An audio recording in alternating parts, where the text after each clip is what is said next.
This.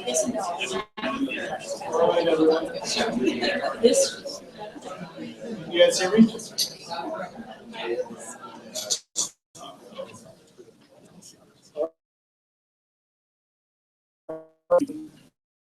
We've had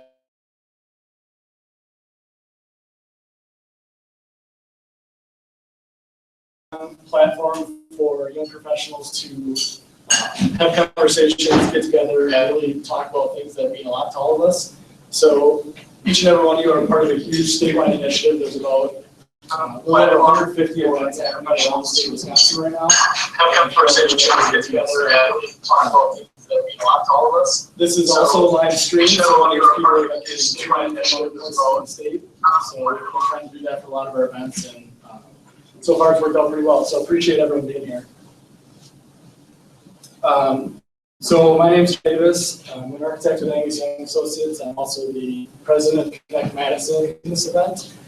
And Connect Madison is an exclusive young professionals group in Madison that focuses on outreach, professional development, and so for all of you that don't know about it, check it out after and see what you think. So I'm just going to introduce our guest tonight first. Jay is going to give a little presentation about all the cool things that are happening and have happened over the last year or so around the Isthmus. So first, Joe Alexander. Joe's the president of the Alexander Company. He's got a lot of experience in revitalization, redevelopment, and adaptive reuse. The Alexander Company has just completed development, and Joe's overseeing probably 200 some projects. Development. Let's see with urban land interests. He's also president right now, and as we all know, that's kind of the last sort of piece of the Capitol Square that's really undeveloped. So that's going to be a great project, and I'm sure we'll touch base on that a little bit. George Cullen. George is project manager with JP Cullen, which is a fifth generation contracting company. And George is actually a great example of why we do this, why PB George went to California and worked for a while.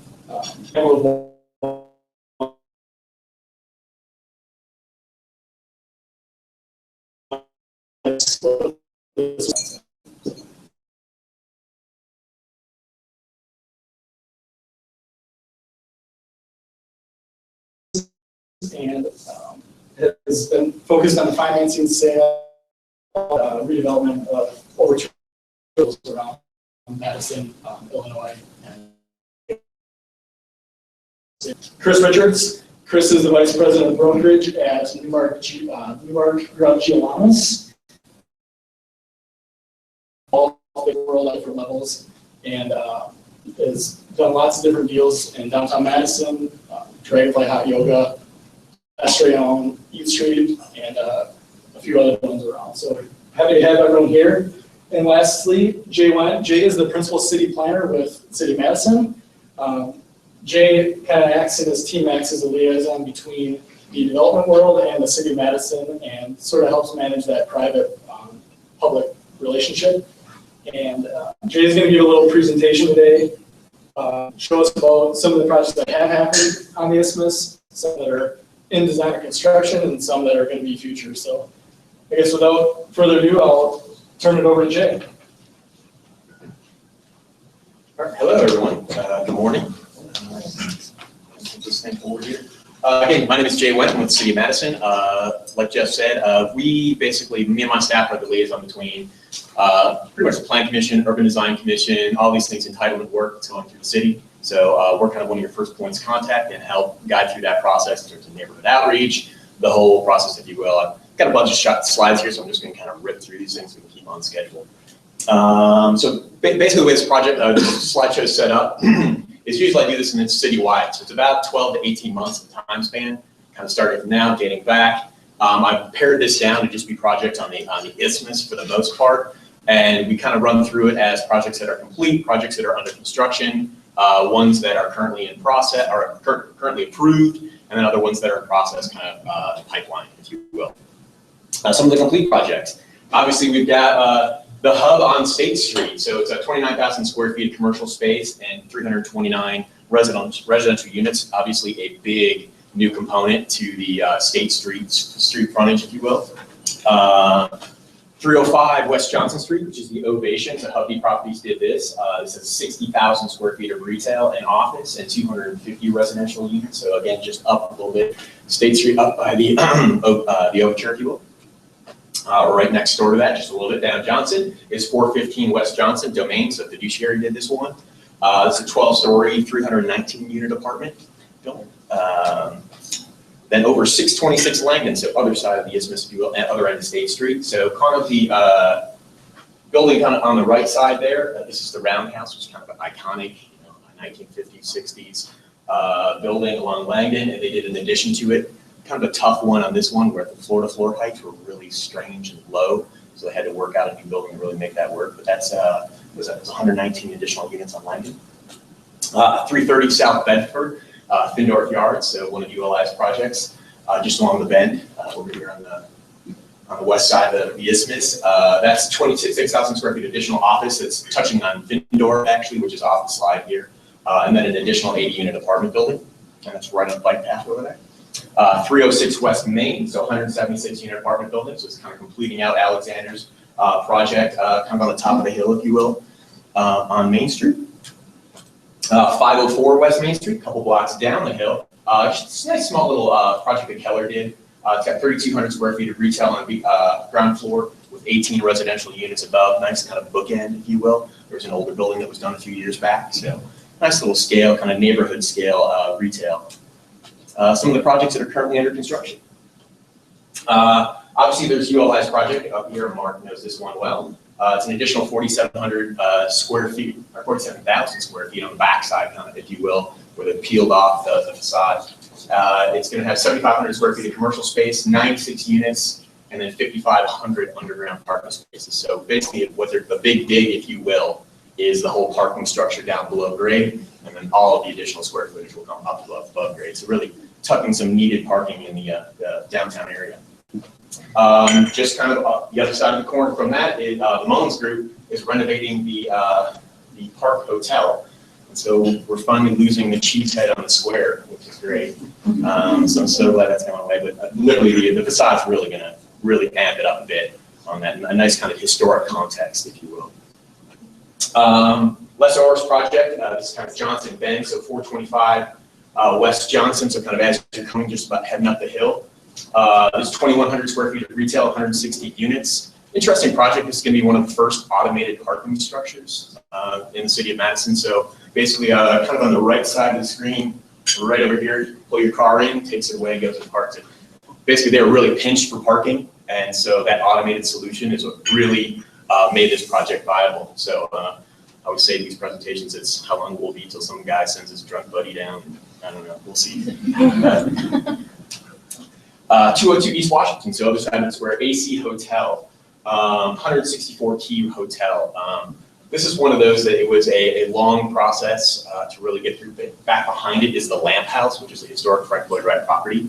So they had to really do a lot of working with how this building was shaped and how it related to that historic property, and then how it really looked in terms of that frontage along East Washington. But as you come up the hill towards the Capitol, I think this is going to be a dominant piece of Madison's skyline for quite some time to come. Just back behind that, actually, so this is literally the building back behind. So Rouse Management did this 6-story, 58-unit apartment building that I think this should be done now. It might actually be, might need to shift this into the completed, but 114 North Bedford. So kind of back MMSD, so the building on the right is the Madison School District building, which is a historic property. So it's just at the bend on Bedford as you're heading towards campus. The Cole Center's back behind. So 185 unit apartment building. Interesting, kind of more modern architecture than we typically see. Let's see, Clay did this one. This is just up the street here. So 30 residential units and 1,300 square feet. So kind of a postage stamp site that they just put a little bit of new, fresh development on. 800 block of East Wash, obviously the Galaxy. This photo's a little bit out of date. There's actually a whole other tower that's coming up on the right side that's additional condos. So they actually once they hit the market, they realized that the residential was so strong here, they could actually do an additional phase of residential. So they've added to that. So this is, all in all, it's 132,000 square feet of commercial/office with 282 residential units. 1200 East Wash, just a little bit up. Lance McGrath's doing this one, 72 units and two, actually it's not two residential buildings, but it's got a little bit of retail on the ground floor there. So nice little project, just kind of tucking in.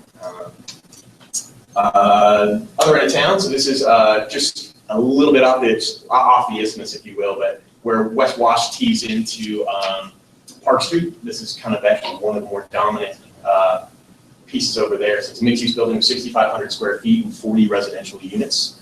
It's a nice little project. It's kind of interesting how some of these projects along Park Street, when they were in process, you never really thought about how they were going to pop up into the skyline, especially when you're coming across the causeway. And seeing how that Park Street as it fills in is really going to be a different change there. That was one of the things we really, always consider. Tiny little project over at the beginning of Williamson Street. It's a little 12-unit apartment building tucked in, and a renovation of a somewhat historic property back behind. A little bit farther down Willie Street, Fortis did this, 4,600 square feet of commercial with 26 residential units. Some of the projects that have been recently approved. Obviously, there's the Hub 2, but it's officially called the James now. So this is kind of an additional core campus. So the same development team that did the Hub. This is back right behind. They did that again in conjunction with the Mullins group. 3,000 square feet of flex space, about 9,000 square feet of commercial, and 350 residential units. Another large student-based housing project. University obviously is bringing forward their music performance venue, just right on the university there. It's going to be about 75,000 square feet. Originally, this was set up to be a two-phase project, but the university has been, I guess, doing very well in terms of getting the project on its feet, and they're going to do this in a single phase. So that should be coming out of the ground. They get the final approvals probably a few weeks ago, and should be coming out of the ground this summer, I would think. 710 East Mifflin, so Veritas Village. So this is a T-wall project, 189 units. This is kind of back behind the Galaxy and the Constellation. If you can think of that, it's the old Reynolds Crane site. And this one is approved and should be, I think they're coming out of the ground soon. I think they're just working out the final details of their financing. Madison Development Corporation is doing a nice little workforce housing piece on West Mifflin, a little 46 unit. So they've had a presence at this location for quite some time. And they're just basically adding some density because there's a great need for that workforce housing component. Stonehouse, so you think of where the Galaxy is, and there's basically Breeze Stevens Field. Opposite side just a little bit is where the old Madison area is. This is Stonehouse Development is doing this project there, so it's 55,000 square feet of commercial, or actually office, 23,000 commercial, and about 200 market rate. And there's a WIDA, the backside is one of this year's WIDA cycle projects as well. So there'll be some affordable housing on that edge of the building. 820 South Park Street, just around the bend from where that other project was. This is another affordable housing in some market rates, so 95 units with a little bit of 2,000 square feet of commercial. This is another one of those WIDA projects for this year. 1801 East Washington. So this one is filmed kind of where the Marlin Lumber site is, so just across the Yahara. So this is 20,000 square feet of commercial along East Wash, 230 market rate apartments. 722 Williamson. So this is another Lance McGrath property. So in the foreground here is the old seed building with it, which is a historic, literally the old seed building.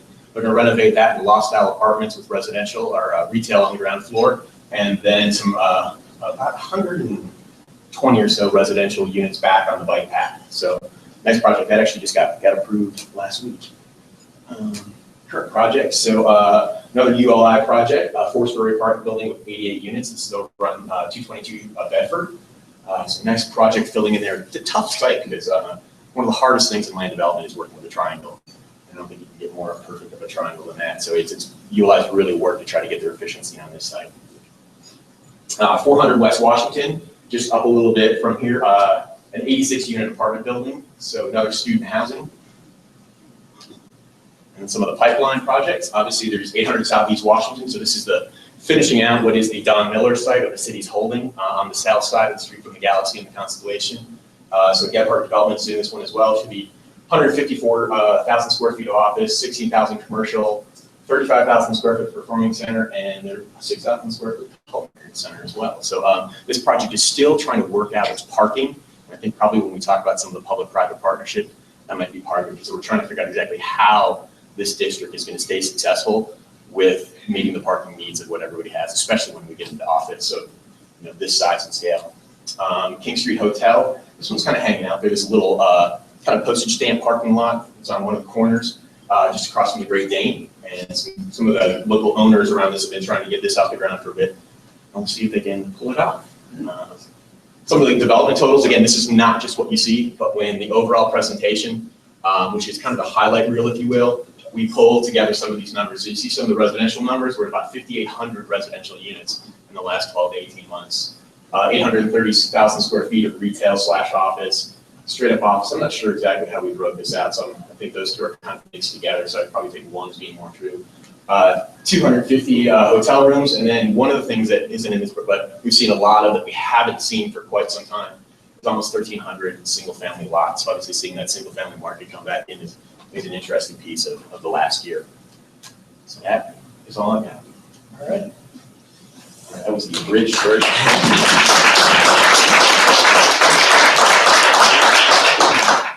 I got you in 10 Thank minutes. you, Jay.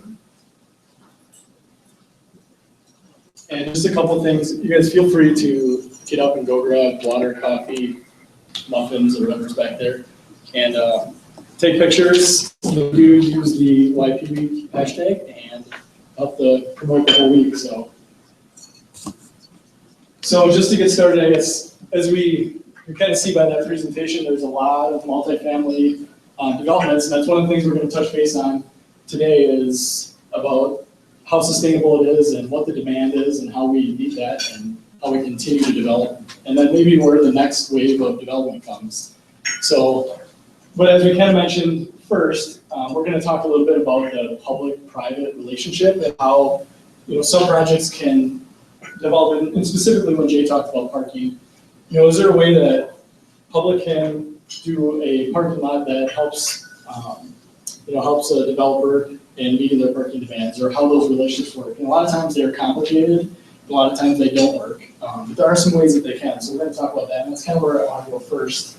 So I don't know who wants to jump in first and talk. I guess maybe Mark, we'll maybe start with you. And I'm not really going to, just so you guys know, I'm not going to sort of call on each and every one. I want you to just kind of go with this, and I want this to be a little bit informal. But since, with the Anchor Bank project, obviously we're adding 550 parking stalls, and there's a huge expense to that to the developer. And so I want to start there and talk a little bit about how that process worked, and then maybe dive into where we can look at future projects being a good partnership between public and private. So, and there's a mic here if you guys want to pass it around.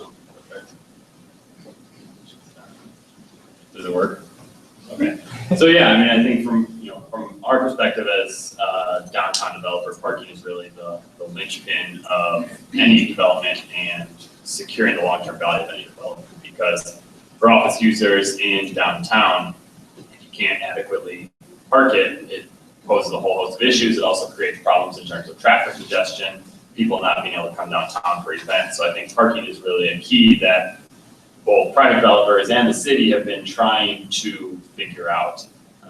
One of the mechanisms that we've used both in the Block 89 development and most recently with Anchor Bank is a private-public, financing structure, we'll call it. It was slightly different between the two projects, but it was really involved our land, our site, our development with the city contributing public funds with Anchor Bank in the form of TIF, which often gets a bad rap, but I think as we've seen here, being able to bring 550 parking stalls right on Capitol Square, right on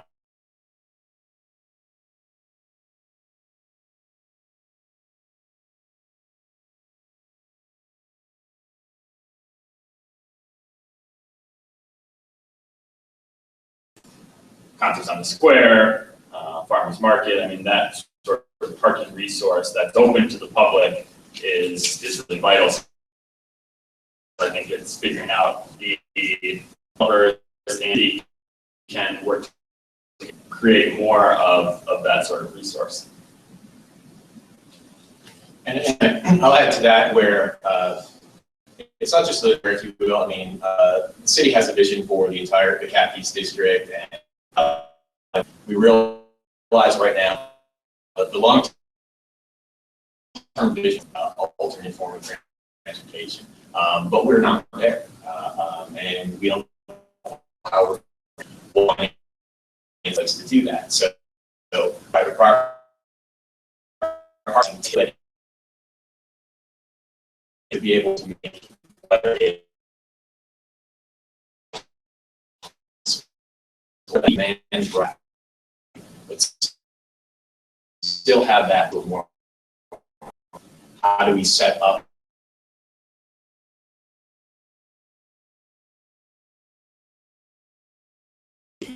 get about BRTs?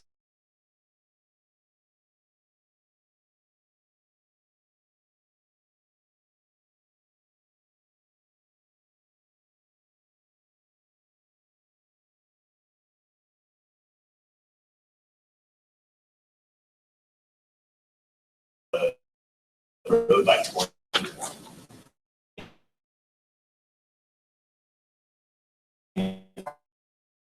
Cars are going at.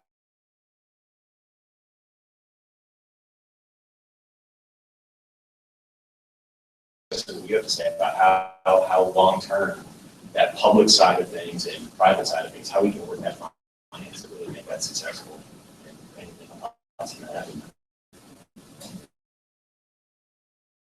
Well, parking is, Joe will attest to this, as a developer, is one piece of the puzzle in development that more money to build more positive for rent.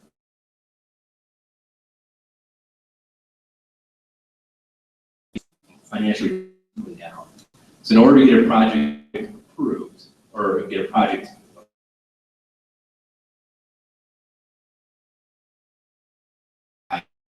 public, and being one thing I've always noticed is that they believe the developers just money, that there's a pile of money there to take home or they can spend it on parking, and then it's just money. But the cost, I can 100% say that we're at a point where the margins are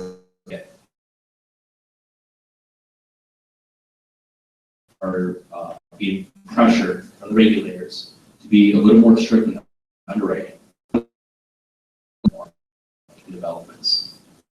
3 or 4 years ago, there's a little more margin there. When there were that are higher than you have to see rate ever bet. It doesn't make project work. To there isn't any more money for it that needs such as parking. So unless the city's willing and offer the tip packages, and the money really is amenity that everybody else is going to use, it's not going into the developer's pocket. It's not additional profits to the developer. That's a necessity. You'll see a lot more development. If cities don't understand that, you'll see development will be halted because there just isn't money out there to finance it.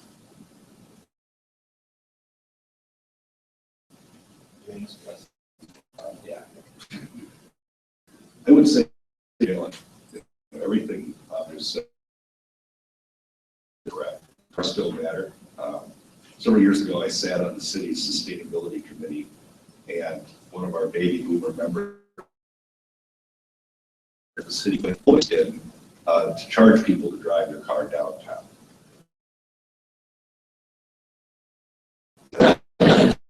Maybe a development, but it's right. We're still relying on the automobile, but I think there's probably other ways in which the city or others going to get involved.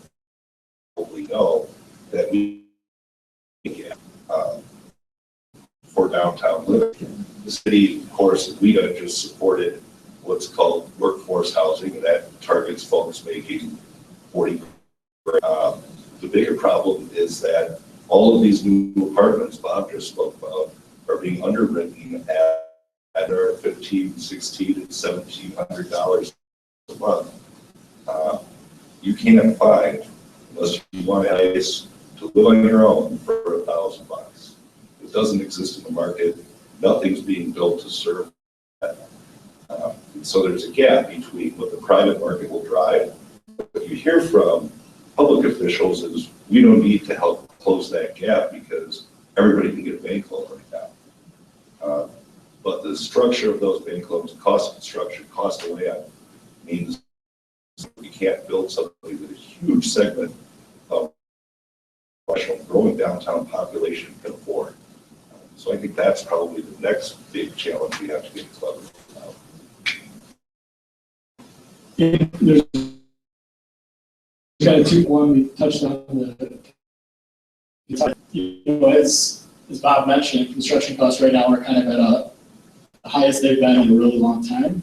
And it's a challenge that we're going to have to, especially developers are going to have to look at, because buildings that used to be able to be built for $120 a square foot are now $170 or upwards of that. So I think it's important to think about what that does, and not only that, but then what we have to change in the buildings. Because the truth is, you can't provide the same amenities that we always have and have that higher construction cost, or you can't make any money, or you can't even break even on it. So I guess how we can, how do we deal with this, and where's this going? Do you see it going up still, or do you see it kind of leveling off? Yeah, put the construction guy on the spot to ask why everything's so darn expensive, so I'll try my best with this, yeah. It's something that I was kind of, when I was reviewing this question, there's two things that jumped out to me. The first is, too often we have projects where we're brought in too late as a builder, and we can't give our expertise to the developer, the owner, and the architect. So what I would say is, as soon as you can get that team formed up front, you can really review what do we really need in this building, and how can we get it done in the most cost-effective way. And from that, we're seeing it with one of our clients where we're really using prefabrication right now. And it's just coming up with these new technology ways to build buildings faster and cheaper. Just an example, us using, and sorry, I didn't explain prefab, rather than building it traditionally on the job site. So a project that would normally take us 15 months, we're getting it done in 12 months. So not only does that save the owner and their construction costs up front, but they're also able to get revenue faster because they can get. So I think to counteract these raising construction costs, I think the more collaboration that we can get up front, get all the decision makers in the room, I think the better off it will be. And just to also weigh in on that, I think one of the things we hear as a developer a lot from contractors is people in the trades. Subcontractors are having a hard time finding people, electricians, drywallers. They're having a hard time finding people to staff up for all of this new development. So I think, in terms of the millennial demographic, there's kind of been this shift where everyone kind of feels like, you need to go to university, but I think if we can look at ways to promote the trades as a really viable alternative, some people who maybe a 4-year school isn't the right choice. And so there's a couple organizations, I know the city does a lot with that, with working with disenfranchised youth in order to try and promote those trade skills. There's a couple of nonprofit organizations in town that do that, but really just raising that awareness. The notion that being a plumber or being an electrician is really a blue collar, middle class job is not necessarily true. There's a lot of ways you can make a lot of money doing that sort of thing. So I think kind of just figuring out how we build that awareness and get more people involved in the trades will help those pressures. Yeah, I think that's a good point, Mark. And I think, we could talk all day about why this happened, but, you back up 6 years ago and no one had any work and people got laid off. Well, that's different from being in the trade. So now we're busy and there's so many companies that do this stuff and there's half as many workers. So it's kind of a snowball back to the construction costs. And I think it's, I don't know if it's a solvable problem necessarily, but it's something that we have to work with. And And kind of leading into my next question is, what do we do to the development projects, specifically multifamily, to really still get that what's considered a market rate apartment, but at a lesser cost. So changing the amenities in the building, or what are people looking for today? Maybe changing those buildings to still be able to build them and development to meet the demand that Madison has, but do it at a lesser cost. So, Want to start with that? Well, if contractors would lower. The city would allow more density. That would be great as well. No, I think it's just about figuring out we can create a combination so that you have, we're seeing a lot of it where you have more ground floor, which might allow you to get some higher rents that then help offset some of the costs associated with building the apartment. So figuring out how to get that combination, get point density does help. More cost effective to add one more story on top of an existing building or on top of a planned building than it is to build an entirely separate. Figuring out how we can both create that density, but that it respects the neighborhoods. I think it's really about creating scale density where the capital is sort of ground zero, and then it's the density has to step down to those multifamily neighborhoods and zones that are surrounding the Isthmus. So it's a combination of things. I don't know if there's necessarily a right answer. Well, I think one thing I'll throw out there that is an interesting point is realizing that the Isthmus is the prime ground. Depending on the Isthmus is always going to be the most expensive square foot. And looking at long term, how do we look at different nodes, connections, things like that, and realizing that the city as a whole, there's a lot of real estate here. There's other locations in the city that would be ripe for redevelopment into different, if you take even like East Town, West Town, for instance, there's a lot of land there. It's just simply, there's 1,200 parking spaces in West Town or something like that, 12,000, excuse me. So there's a lot of land. So are there areas that we can densify like that? We look at how some folks have taken different cities across the country, have taken things like that and revitalize them into, subordinate urban centers. I came up here from Atlanta, and Atlanta has probably 15 different nodes around the city. Granted, it's always linked to this car-centric whatever community, but at some point in time, if they can connect those, they have their density spread out across the entire 6 million person demographic.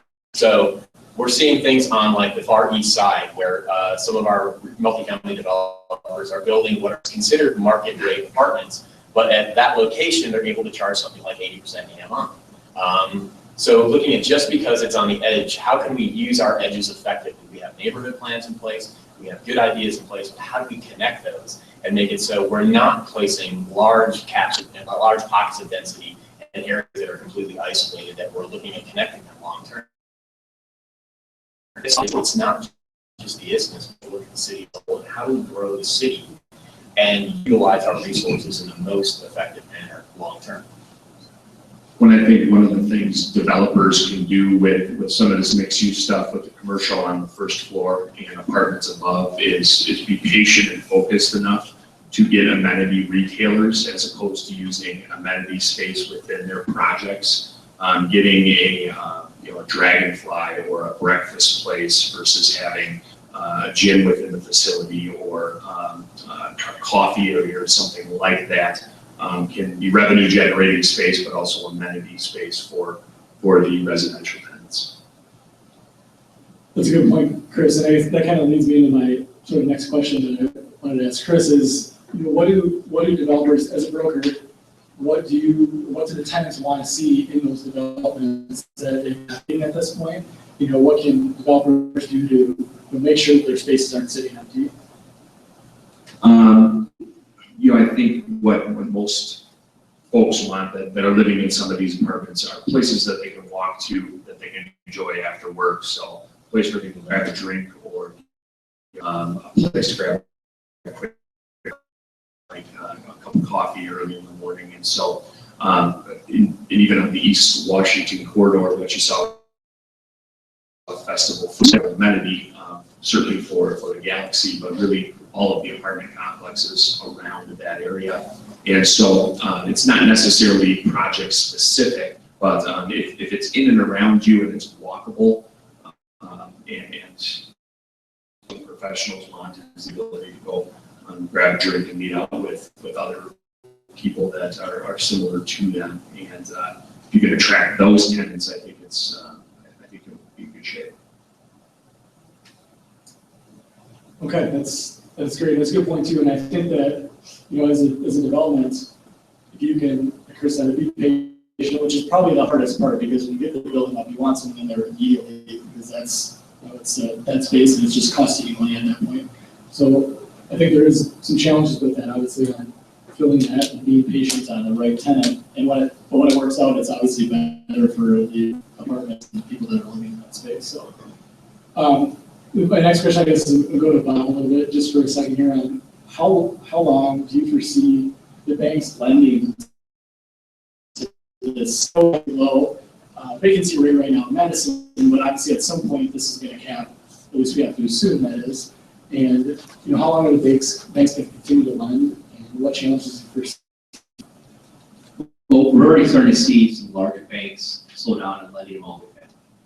And a lot of this pressure from the regulators coming in, and pressure from articles around the United States. We're seeing the first signs of multifamily stock is slowing down in the markets like Houston, San Francisco, the large now is starting to see the first time vacancies increase.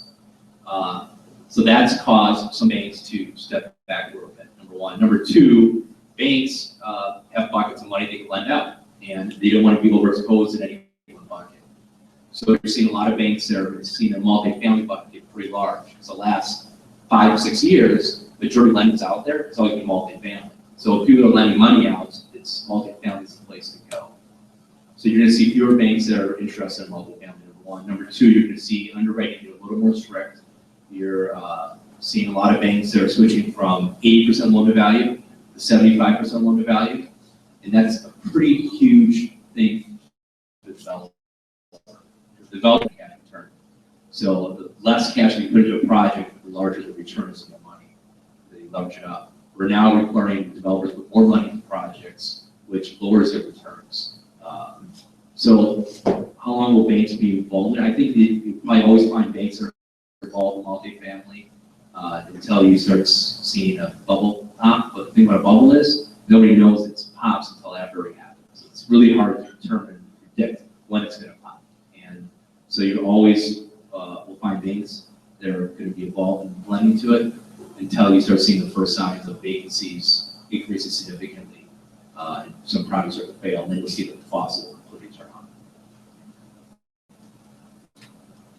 Okay, and I guess my next question is, where does Madison go next? If the multifamily market, let's say, just dries up a little bit over the next couple of years and banks start to get hesitant to develop it, where do developers go next?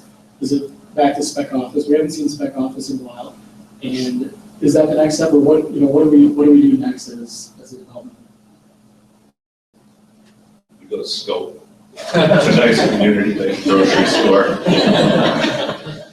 No, I do think the multifamily market in Madison is a little frothy. As I mentioned before, I think there's too many places with prices that are just too high. And at some point, you can only go too far away from the capital and get people to pay them. I think there's room, albeit limited, for ownership, condominium, row house type housing. If you can find the right location close enough to the square. I don't think a developer would have bank lend on a huge 150 unit condominium tower. I don't get past. But there's certainly plenty out there saying that folks in their early to mid 30s do still want to own a home. They see some value in it. But are they ready to move to Stoughton or Verona? I don't think so. So I think there's an opportunity in some level of medium density owner occupied housing. There's certainly places on the Isthmus that can accommodate that. The balance is going to be between affordability and being affordable enough so that people can still get a down payment while carrying plenty of other debt. I think a big thing too for the future is household formation is still going to increase. Increases, you need to build new housing. And the question is, what kind of housing that going to be? So I don't think housing is ever really going to slow down. And if you look at the two big groups, one's millennials, like your group, the median of millennials is about 30 years old. So the question is, at what point are you going to start buying a house, checking out? You're probably going to rent 100 square foot, one-bedroom place when you are having a child. The second group we're looking at is the baby boomers, and that group is a significant group. If you look at the people that are turning 65, which let's say is retirement age, the number of people that turn 65 over the next several years increases significantly. The number of millennials that are in that rental age, the question to go. And one spot is that the condos is hard to find a maker and finance them because there's no history of condos selling in the next several years. So the baby boom decided to move downtown and take over the spot because downtown will continue to increase and we'll still see a lot of room for new rents downtown for one bedroom $100. You got to make $60,000 a year to comfortably afford. Not even comfortably, actually, that's what the max amount you should be paying for rent. And there's not a lot of millennials or new young people that are starting out making $60,000 a year. So the second question is, if we can find ways to make workforce housing, then you'll start seeing the development continue to move on.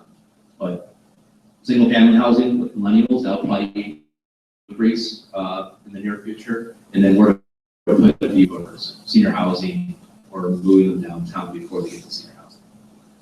Thank you, Bob. So I'm going to switch gears a little bit here because we're starting to run out of time, and I want to save time for questions at the end.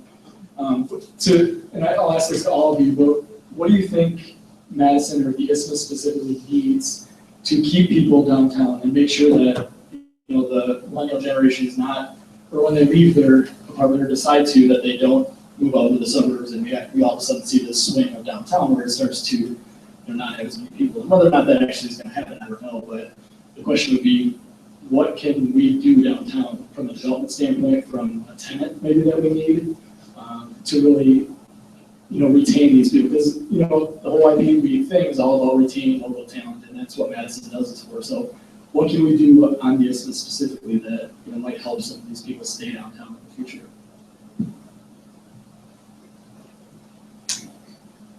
I think Festival Foods is doing a nice thing over on East Wash, but I still think there's an opportunity for a large grocer closer to the Isthmus. And I think that would be a very appealing thing. There's a lot of household units that would love to be able to walk to a grocer. And right now you have foods, fresh market really in this area. Fresh market's not obviously capital city foods is not very big. So I think that's a great opportunity for a developer to, however you need it. But I do think there will be sites out there that could make sense for that, and certainly I think attracting good restaurants, downtown events, music venues, those.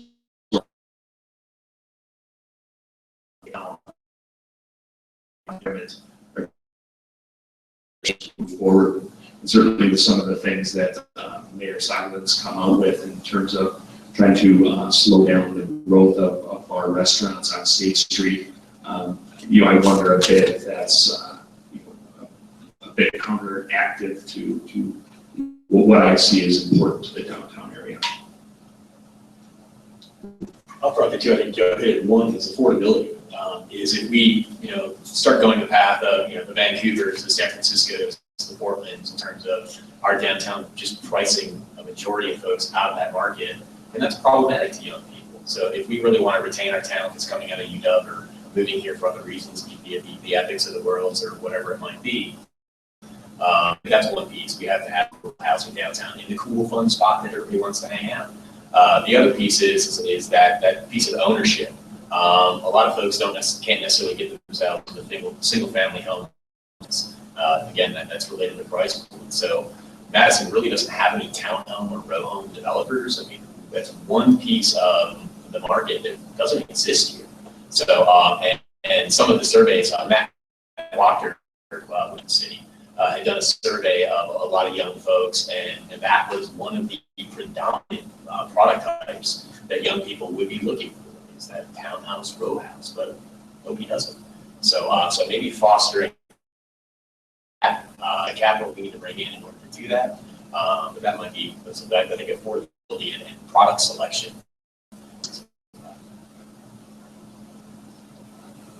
I would start out by echoing Chris's sentiment that I think the grocery store, Festival Foods, is a really great start. I think having, again, something closer to the Isthmus is beneficial, but I think the other part of it that often gets overlooked is sort of downtown as an employment center. I mean, historically, when we talk about development in Madison, we talk about apartments, and we talk about Epic as kind of being the driving force, but there's a lot happening downtown in terms of companies that are coming downtown, companies that are growing downtown, that are beneficial because it employs people who are then living downtown and staying downtown. So, you know, downtown Madison has always historically been sort of banks, lobbyists, law firms, you know, really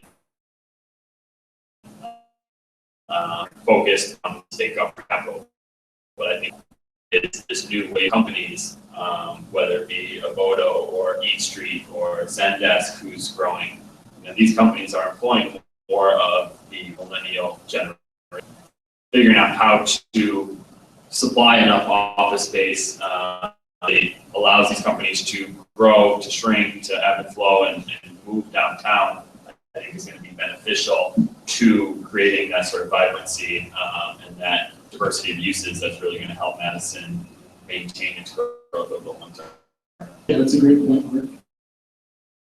And then I guess just mention, I'm going to ask each one of you to kind of answer this for me, is that, you know, what one single thing may have the biggest impact on the future of the Isthmus, whether that's development projects or construction costs, whatever that might be, but what one single thing do we have to overcome or do a good job of making sure that happens to make sure that the development continues to happen over the next 5 to 10 years and continues to be a great place for young professionals?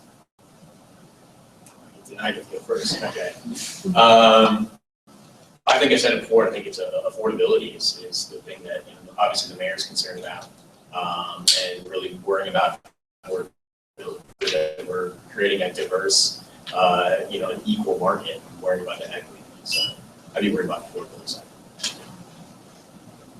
side. This is unusual, but I would say the most important thing for the future of downtown is leadership. I tell people all over the country that Madison is the most conservative, progressive town you'll find. And there's I think, a new dichotomy where Madison has been run by baby boomers for the last 30 years. And they spend a lot of time figuring out how they can keep the community from changing. The next people to run Madison are going to be you all, and it's going to be up to you to determine how we can make change that's effective. And I think that is incentivizing. Our suburbs still lead the city of Madison in terms of business attraction and economic development activity. It's a game the city has to get into. It's a decision that our next generations discuss with politics right now. But it's evolving and turning over. It's something that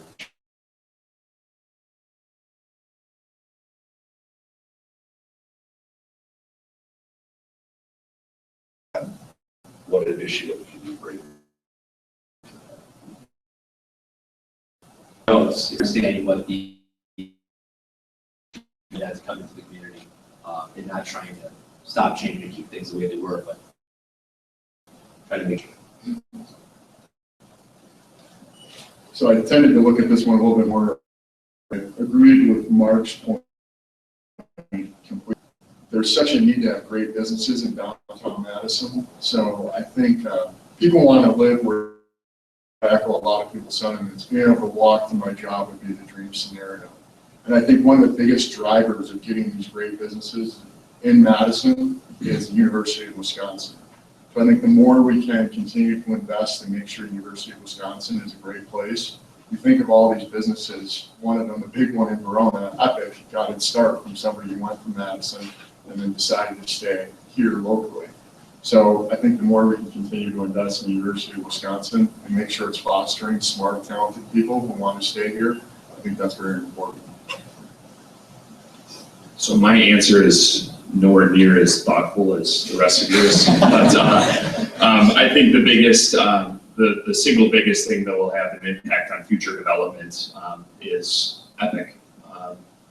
If Epic continues to grow at the pace that it has and providing the high-paying jobs that they're providing, I think you'll still continue to see growth in the downtown area. That's where these folks want to live, and they can afford to pay what I believe are pretty high rents. And if they keep bringing in 1,000 people a year, we're going to need to have housing to provide these folks. That is what I think is going to have the biggest impact. I would tend to echo Joe's sentiment a little bit, but I think one of the biggest drivers is going to be how effectively the private market and the public sector can work together. I think we're often seen as developers, business owners, and the city being at odds with one another, but I think that's really counterproductive. And figuring out how we can collaborate, work together, have these conversations. Going back to the point earlier about the potential moratoriums being imposed on new bars and liquor licenses, that's sort of the counterproductive. One side not involving the other side in the conversation to figure out, okay, if this is the desired outcome, how do we get there? And so I think just increasing the level of collaboration and communication, we're all working towards the same goal. We all want to see Madison continue to grow and succeed. So it's about figuring out how we work together in order to get there. Thank you, guys. So now I want to open it up to questions a little bit, and hopefully someone jumps in and starts this off so we can keep this moving for the next 20 minutes. So does anyone have any questions they want to start? All right, then.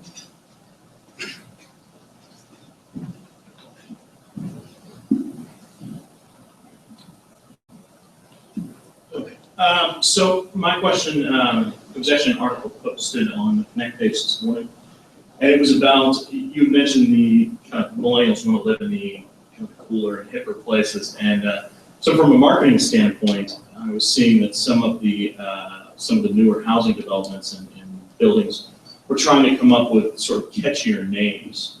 There was one that was it was called the Dude Abodes, and it's a play on the Big Lebowski.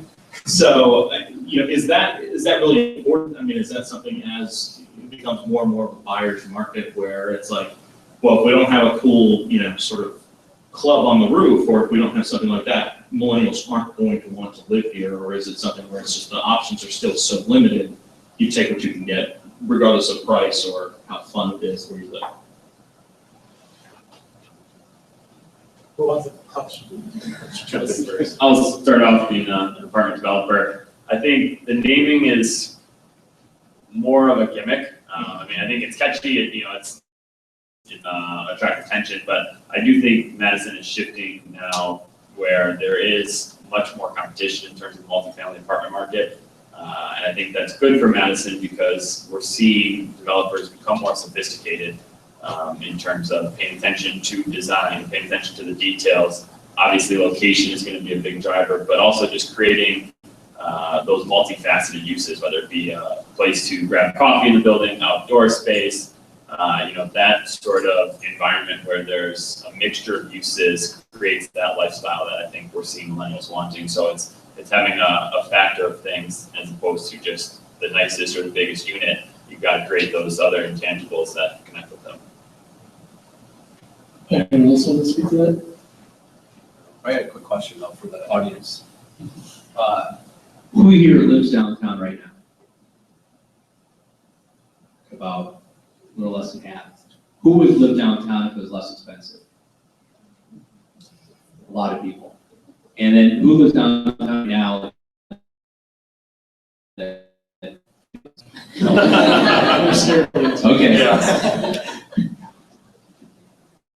Any other question? I don't really, I guess. So we talked a lot about affordability, and I guess how do we get there? I mean, I feel like all these places keep coming up, they can charge these rents because Everett keeps bringing people in. And I guess I'm very curious about how we can solve this affordability piece. And people probably don't have the answer, but maybe just your ideas on how we could do that. I can start. We can't figure it out. Actually, one of our assistant development project managers is here today, and he can tell you I've had to run so many sets of numbers trying to get to $1,000 one bedroom, and it just doesn't work without some kind of additional capital stack. So you can have bank money and you can have equity. Bob mentioned you got to have a certain return to make that make sense.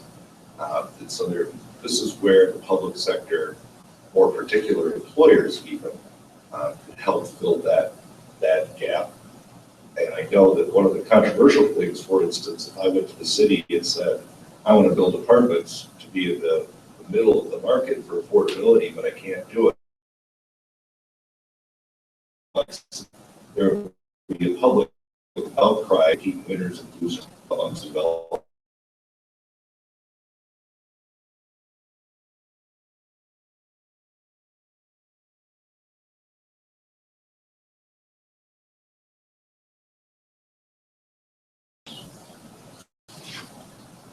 The city is trying to put in place a few programs.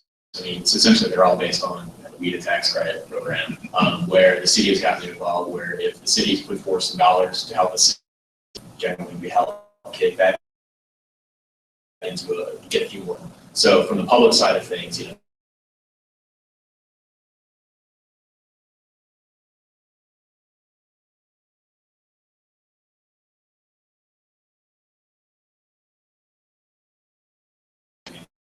it's going to drive price. So, before they're a little bit secondary, yeah, they're being, that's not a great place. So the city's trying to figure out the ways along with the state about how do we find those packages to maintain that affordability, put another tool to get closer to what Bob's talking about with that financing piece. And it all comes down to that. So.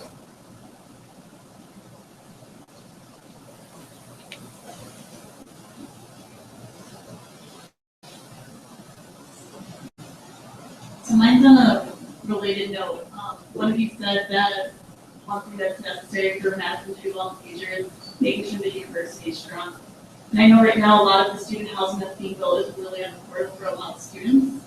And the ones who can't afford the budget permits live in the more dilapidated housing that's really old and needs some care.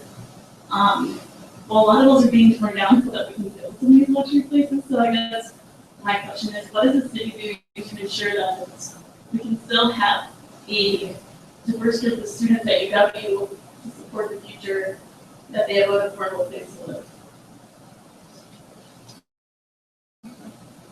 What is the city doing in terms of maintaining that affordable student housing? So that's somewhat from my perspective, we try to live in an objective world. When it comes to land development, we have the zoning code, which is cut and dried law. So that it is what it is. It's interpreted this way. There's one way to do things. Then we look at our policies and plans. So it starts with the comp plan and works down to different neighborhood plan. When we're doing things for, whether it be for rezoning or conditional use or whatnot. So we're going through those objective criteria and trying to eliminate the subjectivity if we can. When it gets to a lot of those policies and plans, there's certain things about it that are subjective in nature. So we look to those for guidance. So some things in the downtown plan that point to that about, you know, eliminate certain areas where demolition is not appropriate. Certain other areas.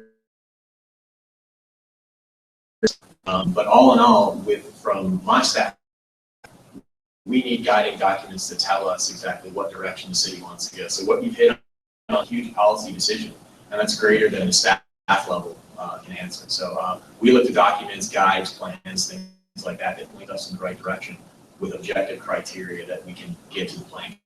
So yeah, I think it's a policy perspective. And that's a great question because I certainly didn't have a rooftop pool and golf simulator in my house.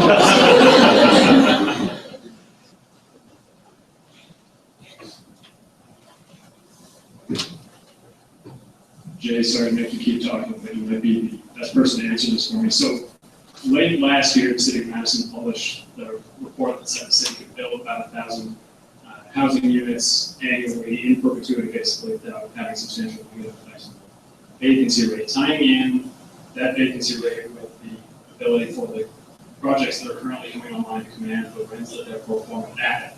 Is that report looking just at the city of Madison or at the surrounding suburbs? And if it is just the city of Madison, how do you guys view the competition going on in outlying suburb areas? I think the report that you're referring to, again, was that report I referenced before, sent by Matt Wachter. Some of the details of that, I'm not really privy to answer, so I wasn't involved with that. But yes, the total, essentially what that was looking at is looking at where our affordability, or where our vacancy rate is at. We're at 2.4, somewhere around there. So which is, you know, exceptionally low.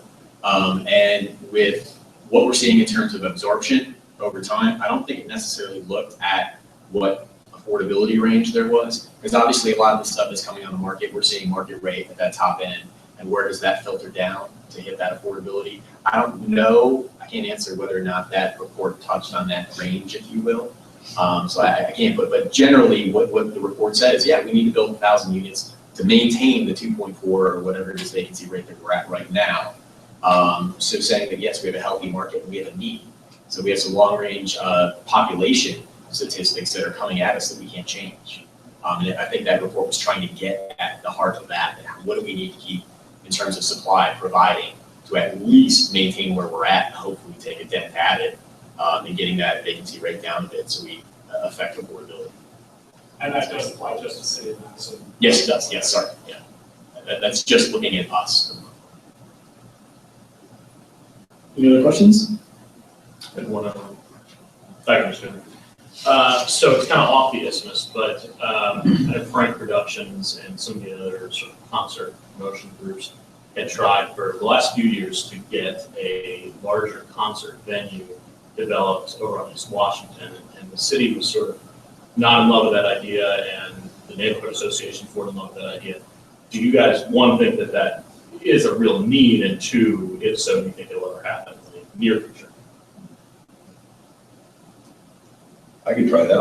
I walked here this morning. I live downtown. I'd say, hell yes, there's a real need for that. It goes back to the kind of generational leadership I talked about. If you're asking a question about a music venue, the folks that have been clinging to their values and their neighborhoods and avoiding change for the last 30 years, their answer is going to be no. If you're talking to a leadership group that is more interested in the future and seeing downtown evolve and clinging to their status quo, the answer is going to be yes, but it's going to be bring me some more. And I think that's, I view it as so important that folks that are in your generation really take a lead on that. I'm in Generation X. Most of my college buddies left town as soon as we graduated. Madison's now a far more attractive place than it was 15 years ago. And it certainly has huge potential, but it's going to take strong leadership and generational change. You want to look at this? Well, I think Frank Productions is hopefully going into the new project at 800 South. The Cosmos. So, but that comes into play with the parking that Jay mentioned, and that was the issue. I don't know if it was the city as much as the neighborhood group and the concern about parking and traffic. So if we want some of those things, that's a perfect example of when the public needs to step up and hopefully they do the right thing and add some parking over there so we can get those venues. Anything else? I did have one thing that, you want to go first?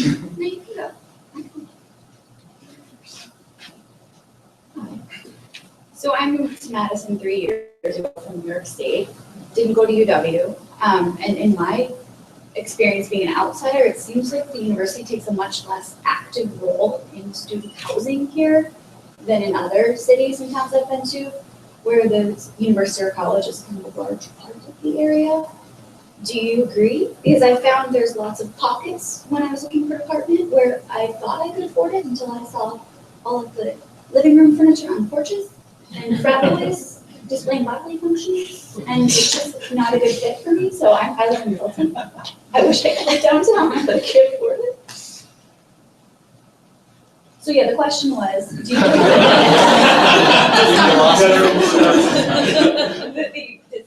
do you agree the university could maybe take a little more of an active role in where their students live and how they live?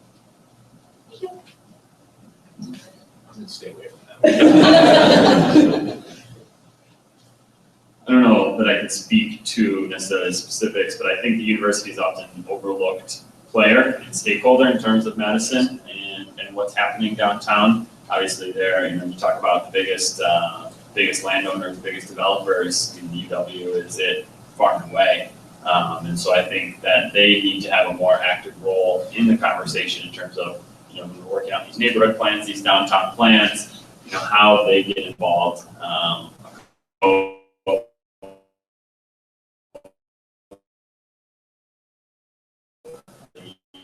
Director of urban planning,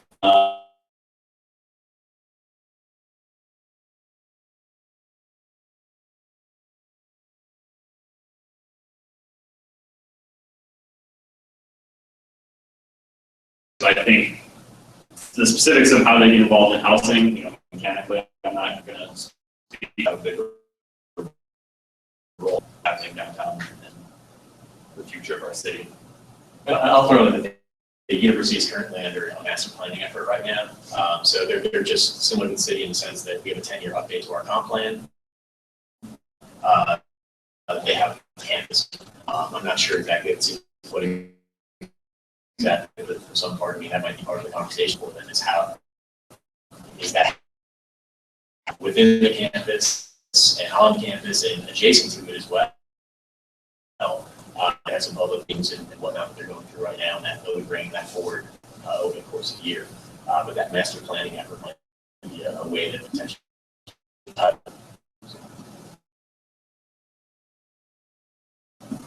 Anyone else?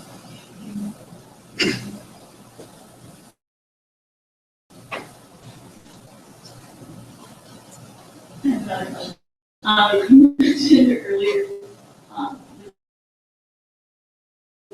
that might impact parking. I'm just wondering if in that long-term, the parking zoning, what would just keep that conversation with me in the future. But I just wonder if we're building something in 20, 30 years. Or parking structure. It's a fear. It's on this vehicle has any idea what the implications are. I mean, there's the possibility you hear, oh, well, your car's going to drop. I'm just going to go home. I don't know if it's true or not. So I think that the challenge is if you look at that change curve and what's happening with the vehicle over time, it's just only increasing. Is undertaking a transportation master plan called Madison in Motion. I'm not sure exactly if we're able to dive into that. For us to throw out a bunch of recommendations based on the autonomous vehicle, which is completely unknown, sometimes it puts us unactionable plan we can act on that don't just get put up on a shelf. So, but I think we're curious. And right now, for instance, in the Capital East District, traffic engineering is just using a new modeling tool about, we're generally able to figure out how many public spaces we have because it's our parking utility. So we can look to the books and count them up. But how many are private credit? How many have been historically there since 1950? We don't know that. So we've been working with a consultant to figure out a modeling tool to really add all that up, figure out what the needs are going to turn, make it forward to, I guess, actually capture the data circulate around. Multiple people developing the best light networks. Take a huge. So yeah, ultimately, we do not want to be putting a huge amount of have to retool something. It's, you know, I mean, if you look at, like, for instance, AutoGet or is long-term the way they built that structured parking, if you will, he can flip that out to an alternative use based on floor heights and doing some other modifications. So, you know, can we take our decks and build them 2 ways? I mean, I know the construction folks are going to say that's ridiculous because you just increase the construction costs. And so, big ideas, and how do we most effectively do that? It's a long, very answer. We're trying to get some data that points to that. Good question. Any more? Otherwise, I think the one point that we haven't really touched on, we've talked about the millennial generation. Everyone, most of the people in this room are from that generation, but you know, in 3 to 5 years, we're going to have Generation Z looking for housing and starting to work. So how do we prepare for that? What are you guys looking at in terms of research to find a mix and get out of college or enter college and then say, well, there's nothing in Madison for me, I'm going to go elsewhere? I mean, I figure out what millennials want. Exactly. So I mean, there's all these unknowns, and I think that's the next big thing. Is, you know, how do we always, you know, with the vision, and Joe and Bob are talking about, how do we get great leaders that are thinking forward, and that's for some of y'all to step in and help us out with it.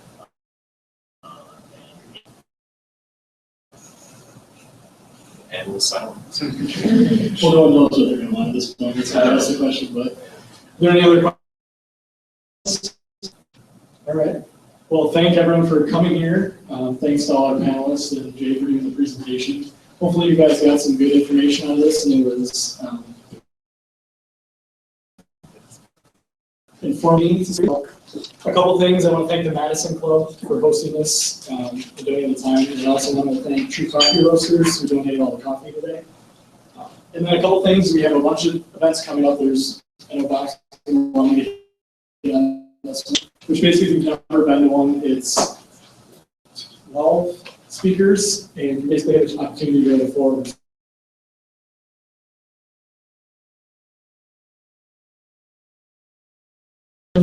So that'll be a really cool event. If you can come to that, please do. And then Connect Madison has 2 more events. On Thursday night, we have an event at the Ganser Company that's going to talk a little bit about home buying 101, so to say. And so people that have bought homes and still do, you know, live downtown in those apartments and are thinking about buying a home, this is going to give you a good idea of the do's and don'ts and maybe some good approaches to that. So you're not walking into it blindly. And then Friday night, we have the Connect Socially Locally event. And this is, we're hoping to have over 300 people there, and this is going to be a local food, local beer. We have a bunch of different local food vendors. We have Carbon 4 and a couple local breweries, and this is just a big networking event. So all of you can come to that. It was a great turnout and a great event last year. We really appreciate that. There's information on the table about. Yes, there's information on the table. On your tables. So, and that's all I had. So again, thanks everyone for coming. I appreciate it. And please go to as many events as you can this week. It's a really important week for the state of Wisconsin and Madison specifically. So thank you. And thanks again to all the panelists for joining us today, sharing their expertise with us. Thanks, guys.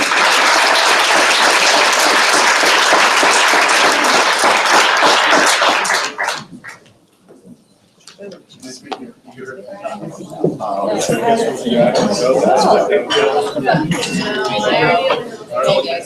you.